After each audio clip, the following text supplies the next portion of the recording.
বাংলার কুরুক্ষেত্রে রণক্ষেত্র দুবরাজপুর কিছুক্ষণ আগে দেখাচ্ছিলাম যে ইভিএম এ কারচুপির অভিযোগ উঠছে আর বিক্ষোভকারীরা তারা বলছেন তৃণমূলকে ভোট দিলে বিজেপিতে ভোট চলে যাচ্ছে। আর এইভাবে দেখুন পুলিশ পিছু হচ্ছে, কেন্দ্রীয় বাহিনী পিছু হচ্ছে, ইট বৃষ্টি বিক্ষোভকারীদের।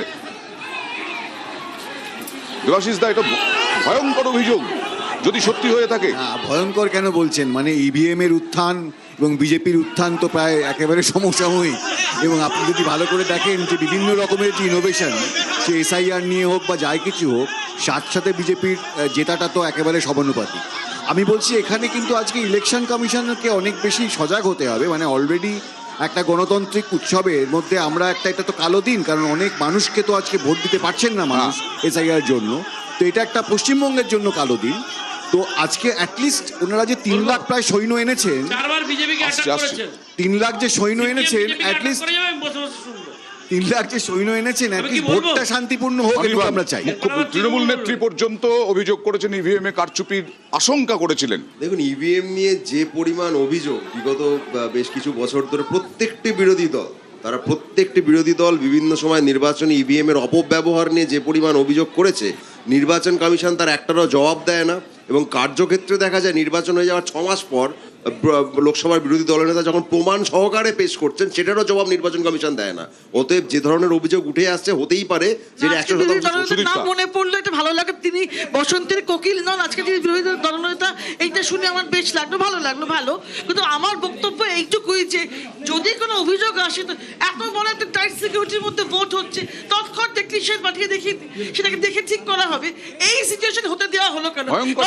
হতে দেওয়া হলো, এইটা সুর বেঁধে দিয়েছিলেন যোগী আদিত্যনাথ। বেশ সুর বেঁধে দিয়ে গিয়েছেন। মধ্যবিত্ত বাঙালি স্বামীজি আর নেতাজিদের মধ্যে উলঝে থাকবে। আসল বার্তাটা হচ্ছে আমাকে সিট দাও, তোমরা আমাদের সিট দাও, আমরা তোমাদের সরকার।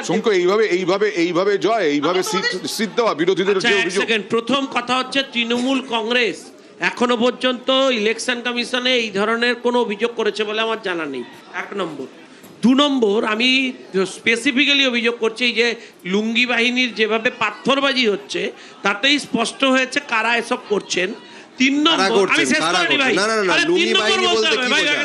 না, তাহলে জলপাই বাহিনী আপনাদের হচ্ছে জলপাই বাহিনী।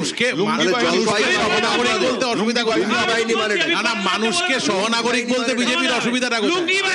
মানুষকে সহনাগরিক বলতে বিজেপির আপত্তিটা কোথায়? লুঙ্গি পরাটা একটা স্বাভাবিক অভ্যেস। উনি লুঙ্গি বাহিনী বলতে কি বলতে চাইছেন? না, সহনাগরিক বলতে আপত্তি কোথায়? ওকে। আচ্ছা শুনুন, এবার আপনাদের সহনাগরিক, আমাদের সহনাগরিক। 3 নম্বর অভিযোগ, এই যে পুরো ঘটনা, এটা হচ্ছে তৃণমূল কংগ্রেস এবং আইপ্যাকের হচ্ছে প্ল্যান। কারণ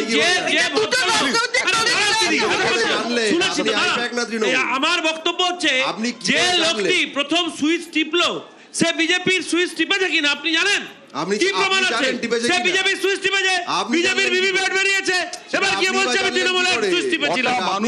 জালি প্ল্যান, সব জালিরা এসে জুটেছে। মানুষ এই ভিভিপ্যাট দেখেন যে কোথায় ভোট পড়ছে। এবার একটু